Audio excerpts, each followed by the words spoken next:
Welcome to Catch Her Spark with Jen Maldonado. These are conversations with women who are building meaningful careers, stepping into leadership, and designing life on their own. Oh my God, how many of you have ever felt like you were in the wrong room? Like you didn't quite fit the box everyone else was in? Keep that feeling in mind because our guest today is someone who has spent her career in a lot of different rooms: boardrooms, startup offices, university halls, government meetings, and she has built 25 years career by figuring out how to be useful in all of them. She comes from a very, very different background. Her name is Riffat Manasia, and she is an active executive in the technology space. She's based in Austin, stationed in Texas, and her background spans strategy, partnerships, innovation, and economic development, which I know sounds like a lot. Of course it does, but I'm actually excited to have her here with us. So, Riffat, thank you for joining us today. Really glad you're here. How are you today? I'm well, Jen. Thank you so much for having me. Yes, I'm so excited to share your story. I mean, it has led you into so many paths, but I want our audience to hear, who are you, Riffat? Tell us about you. What is that you're doing right now that is keeping you very excited? And let's start there. Oh, thank you. And I love the intro. I appreciate it. There were a lot of adjectives. I'll try to live up to it.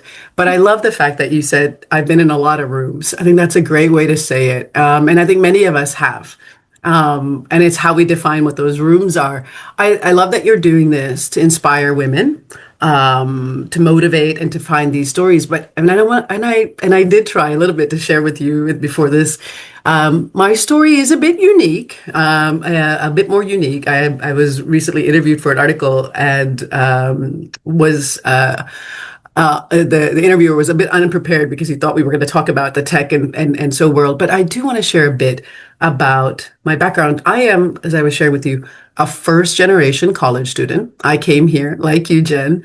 Didn't speak English. I was young. I learned it on PBS, and I learned everything from Channel 13 and even painting with Ross. Everything I could to learn English and integrate and become American as much as I could.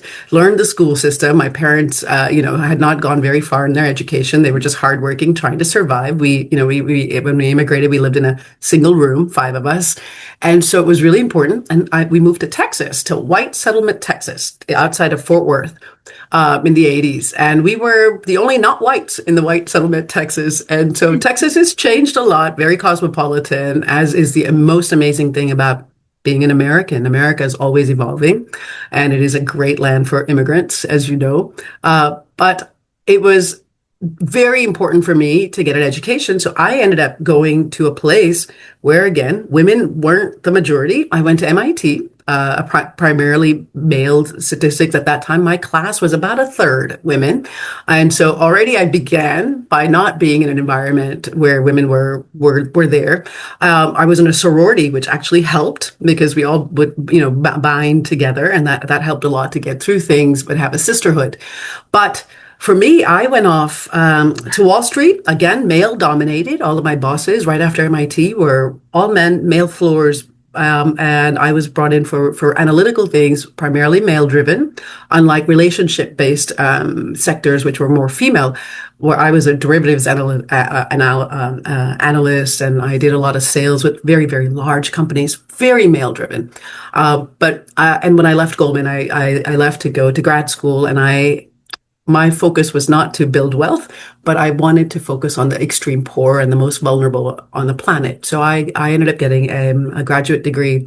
And what caused this shift was I witnessed 9/11 just a few blocks away. And it really was very cathartic for me to try to do something more meaningful and purposeful. And when I went back to grad school, again, in the space of policy and at the Kennedy School at Harvard, very male driven. I was very, very much drawn to what was happening around the world, which was we had just attacked Iraq and Afghanistan. At that time, I had witnessed it. It was very, very close to me. I knew that I was somehow pulled to doing something for the planet at that time and for the world, because the whole world dynamic had changed. But I was again in a very, very male environment. At that time, there was an incredible woman at Harvard at Kennedy School that became a mentor and a guide in a very light way. And she would guide me through and got me incredible access. And she did this out of the goodness of her heart, with no other transaction or benefit needed.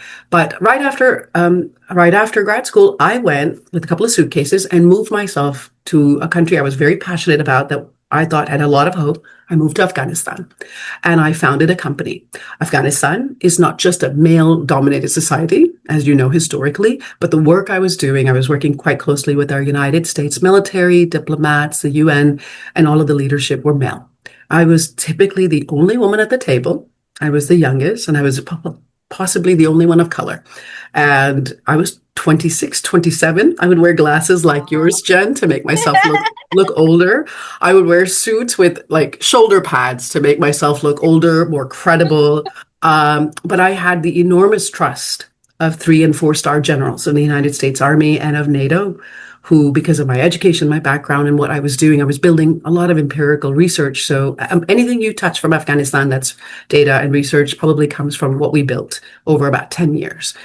That was a very male environment, and I thrived in it. Actually, I was honored most of the time as a female by the Afghan society, but also by colonels and generals. I was given a space, actually, and folks would ask, how was it difficult to be doing, research? I would travel the country 2 to 3 days out of 2 days out of 3. So a majority of the month I was traveling around the country wearing men's clothes, driving my own car. But folks would ask, is it very difficult to be alone in Afghanistan as a woman? And I would tell them, no, it's amazing, because I have access to men and I have access to women, which the males did not have access to women. I could speak to all the women.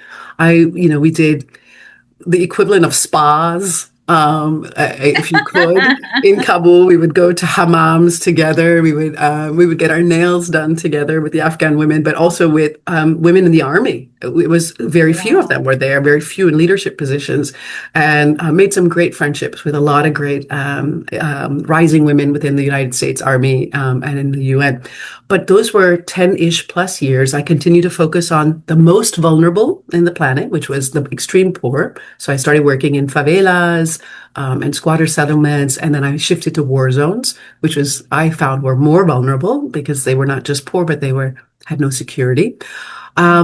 And from there, when I became a mother, Jen, I had to take some time off and take a break. I had done Afghanistan, I'd done Syria under the Obama administration. I had done all this work that had put me at risk and too many close calls.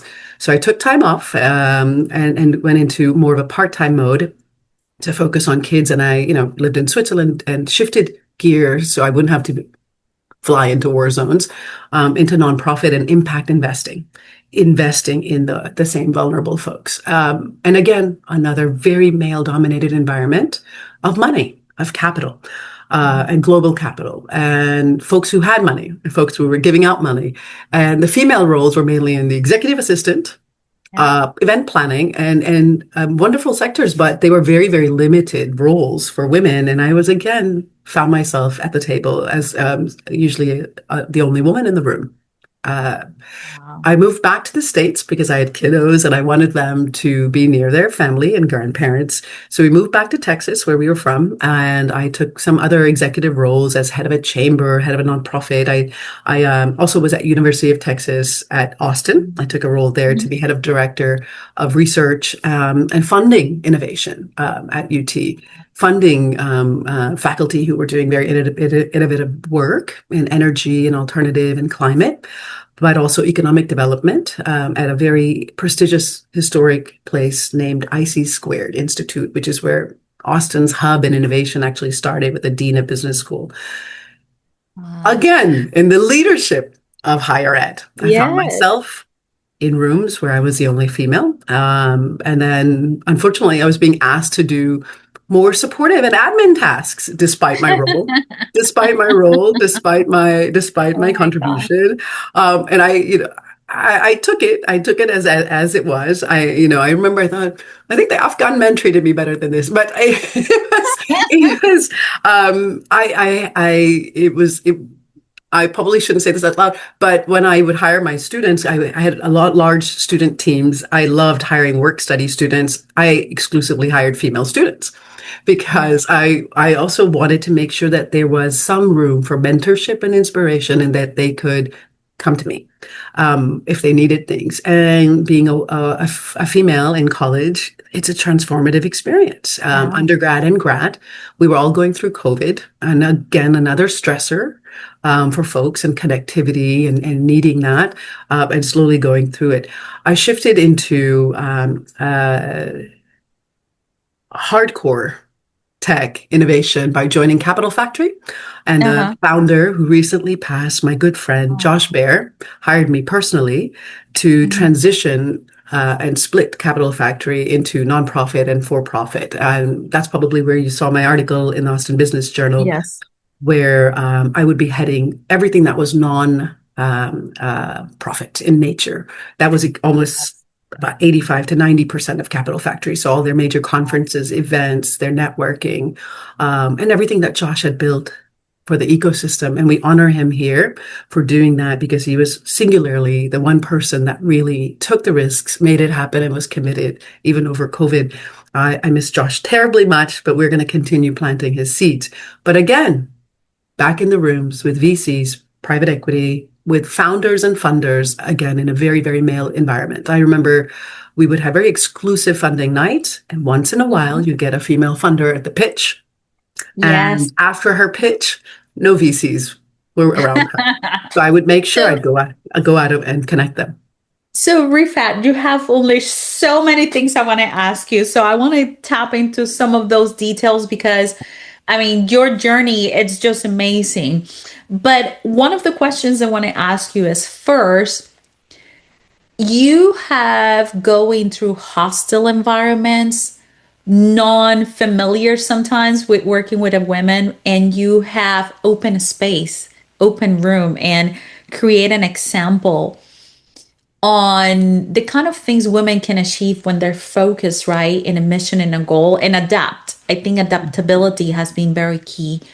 But what were your top secrets to really deliver that influence and earn that trust from these leaders that come from different backgrounds? And, sometimes it's very hard to adapt into it. Let's start there. That's a great question, Jen. Is if I can repeat it, it is what really earned my seat at the table, I guess, is how do you do that? I think it's merit first. Your work and what you have and your competency and your capability must speak first. If you know your shit, if you're great at Love it, if you're good at whatever you do, and that doesn't mean just like research and consulting or, being in tech. If you're a really great musician, you just got to be the best. And it's something I tell my kids, you've got to be the best at what you do. And we used to use this term called SME, subject matter expert. Whatever it is, that's got to be you. Your merit has to speak first and louder than anything else, and everything else will follow. What if you have something credible to say and you're competent in your domain?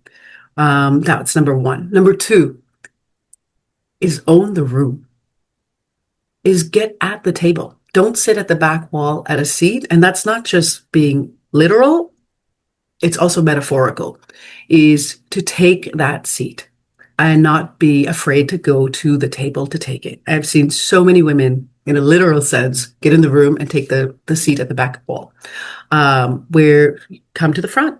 I had a female colleague with me at another job. She and I were both equals, and we reported to a board and an executive director, and we would walk into the board meetings. I would go to the table, and she would go to the back seat. And I even told her, I said, come sit at the table with me. So when you are in the room, own that room. You deserve to be there. You've earned it. and have the confidence to know. I'm not speaking on the other side, being overconfident and taking a chair that doesn't belong to you, that you haven't earned. But I mean, when it is yours and you've earned it and you belong in that room, is to take that ownership, and to take it not with arrogance and being bombastic, but with confidence. And confidence speaks differently. Confidence is even in the way you sit. It's in your posture. It's in the way you walk in the room. It's in the way you shake a hand. And that's been really important for me to actually pass that down to a lot of other women that I mentor, is own it. Own it. Yeah. Walk like you own that room, and get in there and don't be so meek. And then the third thing, and I think I even mentioned this to you, Jen, is having, and this comes a lot later in life, is I've taken gaps. I've taken gaps to build a family. And in the beginning, I was apologizing a lot for it. I would say sorry. And now I'm in a seat where I get to have, review it, CVs, and I get to see, women's CVs, and I get to see some gaps, and I get to understand that. But being able to have a narrative and tell your story that is not apologetic, that is descriptive. It's not defensive, but being able to tell your story in a very confident way that is cohesive and understanding, and can bring compassion, and also some support, and having it's not your choice, but being able to find other women that are above you to learn from and grow from, that can see that as well. Yes, I love it. I love it. Now, I love the fact that you mentioned be unapologetic for earning your place, not trying to be overconfident, earning your place. And I found that especially in the male industry dominated, where we are venture capital, raising capital, engineering, negotiations, I found that a lot of women constantly needs to prove themselves.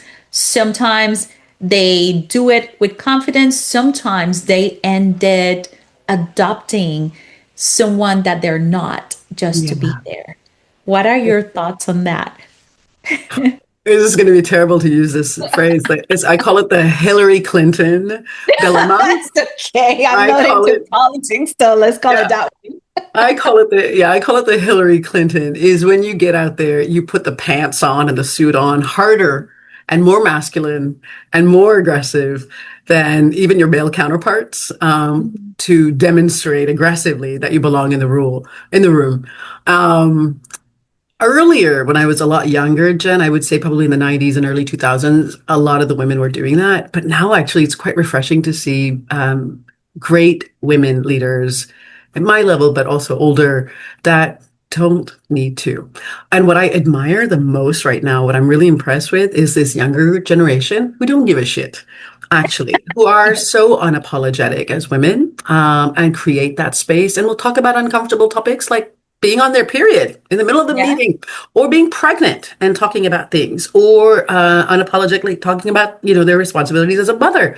I'm actually a lot more relieved and inspired by this up and coming generation, who's a lot more comfortable with their femininity and being female and not having to mask it. Whereas I think even myself in the earlier days, when I was at Goldman, we had a dress code to really reduce how overtly female we looked. So no red lipstick, no dangling earrings. We had to wear nude color stockings. We couldn't wear red heel. I mean, it was to mute women. And then the women who were succeeding were the ones who were more aggressively like men. And so I am happy that over time, culturally, it's become better. But on a realistic day-to-day level, I still think when I go into a room, I do still have to turn it up a little bit. When I'm in a room with men, I do have to turn it up. I wear my heels, so I'm taller than them. I mean, little things like that. I will wear power colors, intentionally. And recently, I would say in the last 4 or 5 years, and I think I'm more inspired by my younger female staff who are going to be whoever they are, in the way they dress. And we've become better. We've become better at schools about that. We've become better at the workplace right now with dress codes. We don't try to mute folks. There's still some industries that are muted, but I love even being able to dress like a woman unapologetically, and trying to own the room. But yeah, I would caution women in having to adopt ways that aren't themselves to simply earn that. And those are mainly traits that you find in your male colleagues. Broism, we don't necessarily need that. And I've tried actually with other females here. I'm trying to build a tribe here in Austin, badass women, where we could just be badass women, and we can still meet at the sauna and Yeah. talk about a deal. Talk about deal flow. We can talk about co-investing, or we can talk about hiring or skills and exchange knowledge, and we don't have to hide it. Yeah. Yes, I love that. I love that. And as you mentioned, there has been a transition. I think that in the past, a lot of women pave the path for us and they have to act a specific way to probably fit in the room or have the opportunity to even speak. Yeah. And in today's world, we have been blessed in this culture that we get to be who we are. We can be that and still be succeeding as female instead of trying to be who we are not. And I love that. Like you, I wear the heels. I always say no heels, no deals. If I cannot wear my heels to do the project, I'm not in, right? And it keeps me focused on what I want to do as a woman. And it made me feel myself. So, and the secret for success has always been that when I am myself, I close the bigger deals, I do the best negotiations, and I don't have to be in my masculine energy. Mhm. Sometimes I have to adopt the masculine energy to bring them to the table. And then I can be myself. And that helps me help them lower the walls so we can have better conversations. I don't know what's your Yeah. experience. Well, I think I like the way you say it, Jen. It's just be yourself. I Yeah. mean, for like whatever that authentic self is, that authentic self can be wearing androgynous clothing and not wearing makeup and Yeah. not wearing lipstick, but that's who you are. It's Correct. it's your ability to have blue hair. Yeah. Fine. Yeah, or you show your tattoos because you're not embarrassed of them. But whatever your authentic self is, and our ability in the work environment to judge that less and less, and it's also based on sectors.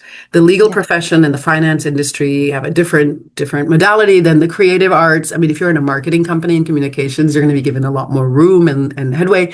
If you're in higher ed, it's going to be more difficult in leadership roles versus if you're a professor or faculty, where you are given a lot more leeway. So, yeah, I mean, you might have to accommodate I will caution, when you're entry level, don't, I would not take massive, bold risks, because you're just getting your footing into the workplace. You're getting there. And a lot of it is going to be earned as well. It's going to be these earned, safe places. So I know that in an interview, I won't show up in a sari as an Mm. Indian. But I remember when I was at UT, after some time, I ended up actually going to some meetings in a sari and a jacket because I felt comfortable that day to wear a sari.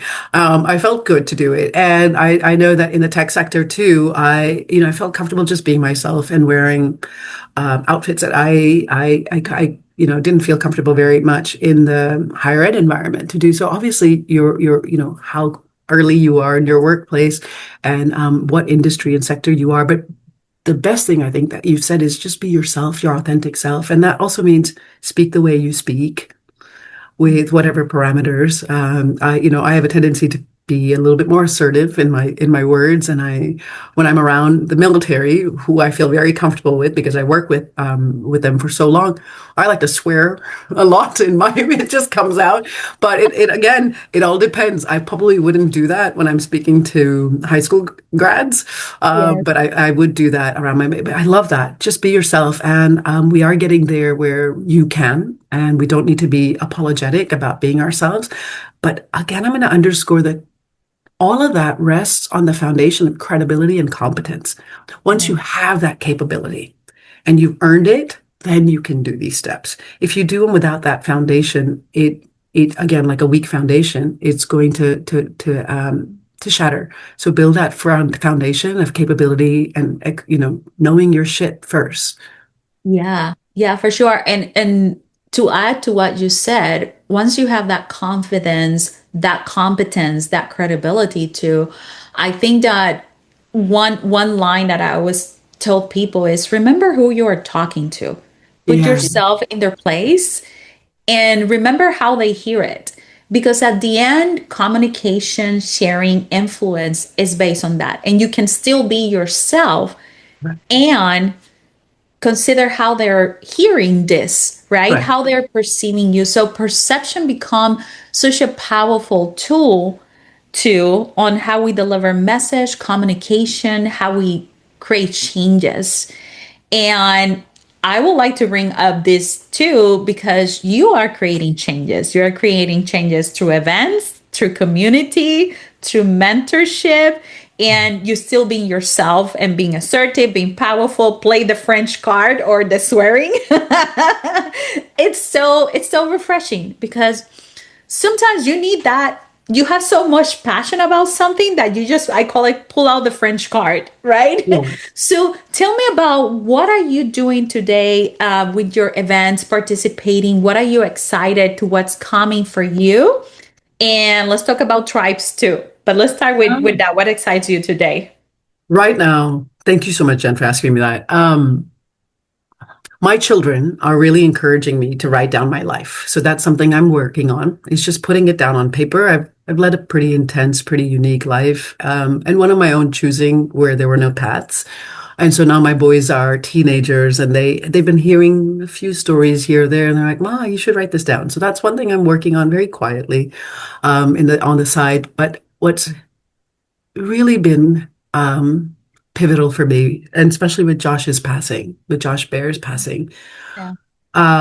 it really shook me. Is what is it that I'm passionate about right now? Right now, what do I really, really care about? And I took the last week when we were remembering him, but also the last week, I was lucky enough to take my children on a college tours in California. And so we had the whole drive on Route 1 to think about things with some incredible scenery. I love being around nature. Nature helps me think. And walking in the woods and being in nature helps me think. There's research that shows what are the chemicals that the trees are emitting and et cetera, phytoncides. These are things that help you. And so there's research behind it, but also it's just a tradition. I go into the woods a lot to think, and I had that opportunity last week. And Jen, I've always been driven by that passion. So it used to be working on the most vulnerable. And at that time, when I was in my 20s, I took that to be the most vulnerable being the most poor, the bottom billion. So that's where I was in Kenya, in Nairobi. I was working on favelas. I was working on squatter settlements and poverty alleviation. And I had Harvard alumni who supported me with some scholarship money. And then as 9/11 got bigger, I saw that really the most vulnerable were those in war zones. So that's where I shifted to Afghanistan and Syria. I've sort of become, head down with parenting, and that became less important, and just sort of survival of being a single parent was more important, providing and providing a stable base and soccer practice and football and rowing and these things and music lessons. But now my boys are a bit older and I have some clarity and space to think. And I want to give that allowance to mothers when they have young children. It's okay. It's really okay. When you have young children, it's okay that you don't have that much space to think about these things. Be kind. But right now, I feel I have this renewed thing, especially combined with Josh and his inspiration and his legacy. One of Josh's sayings was, "Plant a bunch of seeds and water them." And I used to tell him, "Plant a bunch of seeds, water them. Don't forget to take out the weeds." Because I do a lot of gardening. And so right now, my seeds and my passion, I've been thinking quite hard is, what is the most vulnerable? Similar in line to what I've been doing. What is the most vulnerable? And it is incredibly clear, especially because I worked at the Energy Institute at UT Austin. And I have on the side been involved in many, many projects related to trees, rivers, and soil, that the planet and climate change and environment is the most important and most vulnerable. Right now, the Earth. The Earth and our planet is the most vulnerable. And it has no voice. We are the only voice, those who can speak on its behalf. I'm surrounded by very inspiring folks that are in conservation, in alternative energy. I just recently did a talk on nuclear. I did a nuclear panel on looking at nuclear energy. So there's that side of looking at alternative energy, but also conservation. There's some great faculty that I helped fund when I was part of the accelerator at UT that are working at Canopy, but carbon storage, that are looking at recycling and water. But there's a lot happening for this planet, and this planet is voiceless. And it is the most vulnerable thing right now. So that's going to be my passion right now. And I'm still connecting dots, Jen, because I still want to work in the world of venture capital, private equity, funding, social impact. And I think there's a way right now, and I am working with some folks to figure out how these things connect. Austin is an incredible city. My dear friend Bridget Shea championed climate and conservation 20, 30 years ago. She's one of the reasons why we have Barton Springs and the Green Belt, along with a bunch of citizens that helped her. Bridget and I were just talking last night about this focus that I want to have on climate. Austin is an incredible city as a pilot and as an example. Our mayor, even our local leadership understand climate, environment, and being kind to this planet. So I feel like I'm in a great city. I'm around great people. I have this wonderful network of folks that, through Josh, venture capitalists, folks who have influence within the government policy to work with. And over the next few weeks, I plan to start bringing this together. And I think that's going to be my passion for the next chapter of my life, basically. And that's really where I want to focus. And I want to get everyone involved in thinking about that, because this is a multi-generational wicked problem for us to solve. And many solutions exist that are actually quite inspiring for us to think about, and to think about with funding, because it has to happen with capital, not just advocacy. That's correct. I love it. And that's my philosophy too, Rifat. It's we don't invest if we're not making an impact for people, for the environment, to make a change, to improve lives. Because capital, it's a resource that allows for opportunities, create future, or fund the needs that we have. And to your point, all of us have a lot of ways and words, but those needs to be sustained by capital. And the woman, she who moves capital, is the one that has the influence and the power to create and transform generations. And I think that that's where I would love to see more women to step in the area of moving capital ventures, because seeing how women think about building wealth and creating generational wealth, I think is the most powerful thing, because we change humanity, we change communities, we change history when we are given that resource and we are mentored on how to allocate it. So I love that you bring that up. I'm very passionate about that too. Yeah. Well, I mean, I think I just was reading a girlfriend's post on LinkedIn, and she highlighted 2% of funding, total funding, goes to all female founding teams, just 2%. But the exits are closer to 30%, 25 to 30% are female-led exits. That means women are going somewhere else to find the money. The money isn't being given to them. And I think 3/4 of VC firms have no females at all as partners. Correct. And so these stats are incredible. There's been some upticks in the last 4 or 5 years. I think 2025 doubled in women-led exits than 2024. So the trend is correct. But I love that you're emphasizing also female capital.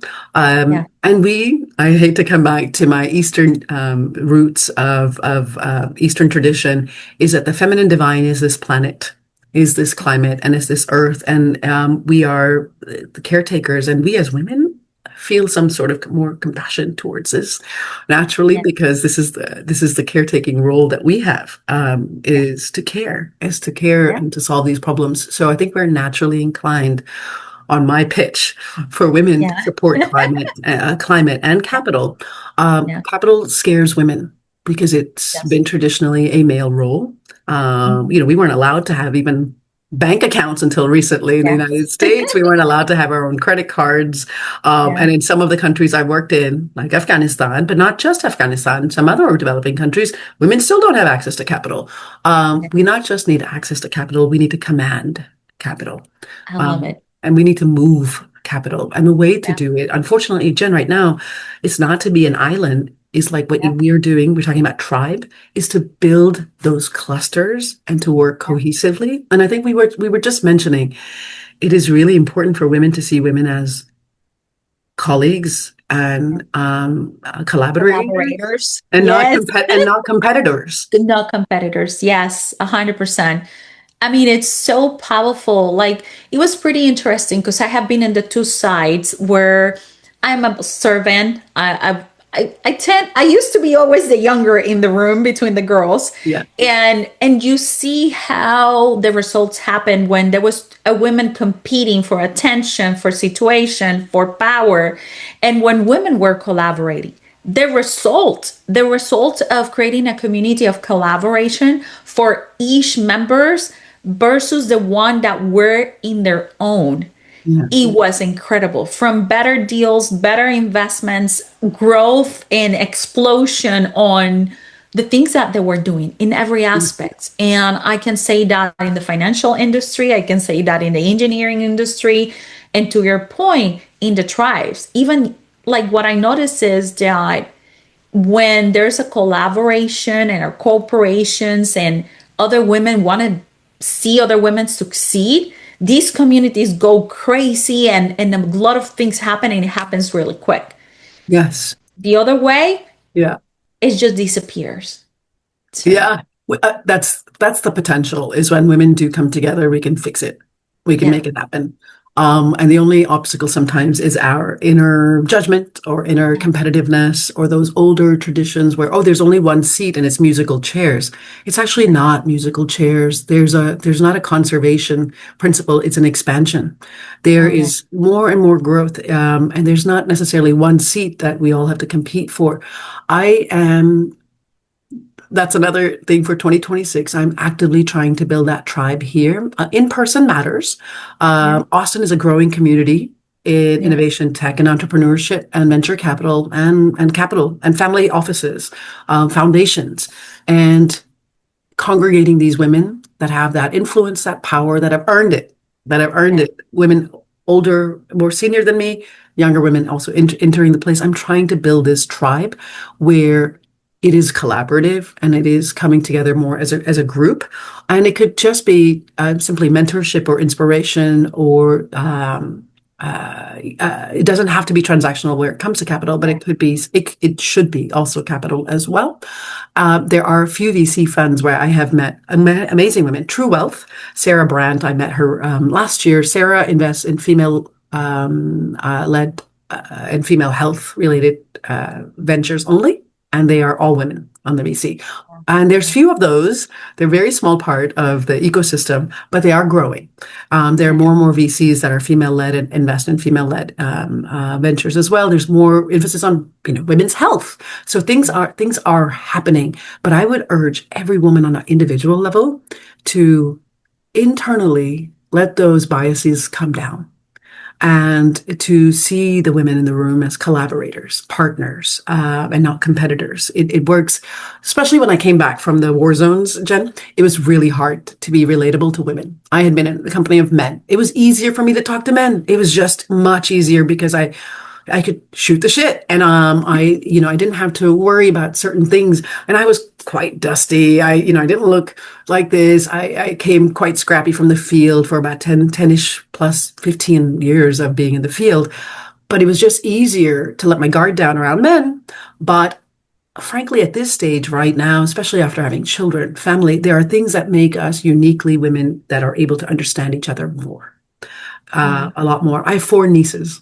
I have two sons, and their worlds are going to be very different. And it's my job to also guide those young girls, to be confident and to see other women as partners and collaborators, which is what when you go into a room, men see other men as partners and collaborators. They may not necessarily see you as a partner collaborator. And this is not by default that you should see other women as that, but it is wonderful to go seek out all the women when you go to a conference, when you go into a boardroom, when you go to your next meeting, and really have that partnership internal mentality, because it emanates. It really does. And I really encourage folks to find all the notes to be relatable to other women, and to make that happen, and be proactive. And be proactive in finding mentees, not just mentors, not just up, but also find younger women that, with their consent, that you can be a part of their life. Yeah, 100%. We're getting to the end, and I want to ask you so many things. We'll have to bring you Thanks, Jen. back, Riffat. But I have a question for you as we are closing today's episode. What is one conversation you will love for women to have more? And what will be your advice about it? Oh, one conversation for women. That's a hard question, because that's all women at all stages of their life. And I think those conversations change at different ages. I think in your 20s, you have a different type of conversation than you do me. I'm closer to 50. And that's a different conversation to have. Or when you're young and you're trying to build a family and you have really young kids, or you're young and you don't want to have kids at all, and you want to pursue something else. Those are such different conversations. But maybe the one underlying connective conversation is, how can I help you? What can I do? How can I help? I love when I have a few friends like that. They're like, what can I do to help? And that can be with any skill or support, or even listening. A girlfriend and I, she shared with me, do you want sympathy or solution? Sympathy means I just listen. Solution means I talk back. And sometimes just being able to listen to someone if they're having a hard day, or they're having, how can I help? And I think doing that with other women is so important. And that will then, depending on what stage they are in their life and conversation that they need, will take you down that. But just being able to ask. And I'm so blessed. I have a handful of those women, very few. You only need a few. You only need this many. And I've told my children, you need 5 good friends in your life. And so I have 5 great females in my life that I can turn to. And we ask, what can I do to help? Yeah. That's important. Wow. I love it. I love it. That's the real tribe right there, those 5. And to your point, to close that for women and men who are listening to this episode, it's the moment that you ask, how can I help? You defeat any kind of enemy. Yeah. It's as simple as that. With that question, it's, someone want to help me? It changes the entire environment, and that opens door that you can't imagine.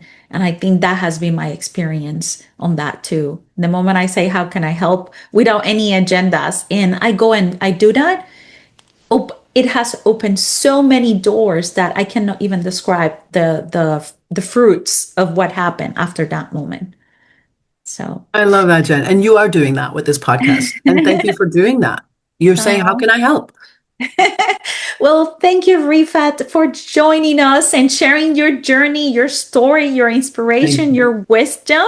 I am really looking forward to connect. And hey, maybe, who knows, we're going to bring some surprises about that Austin tribe. I would love that. Let's get some money together. Let's get some money. Let's fund women. Let's do it. Let's build this tribe, and let's make it shinier, Jen. Amen. Amen. So thank you again. Thank you so much. Have a great day. Thank you. You've been listening to Catch Her Spark with Jen Maldonado, where bold women lead the way. Ready to share your spark? Apply to be a guest at catchherspark.com/guest.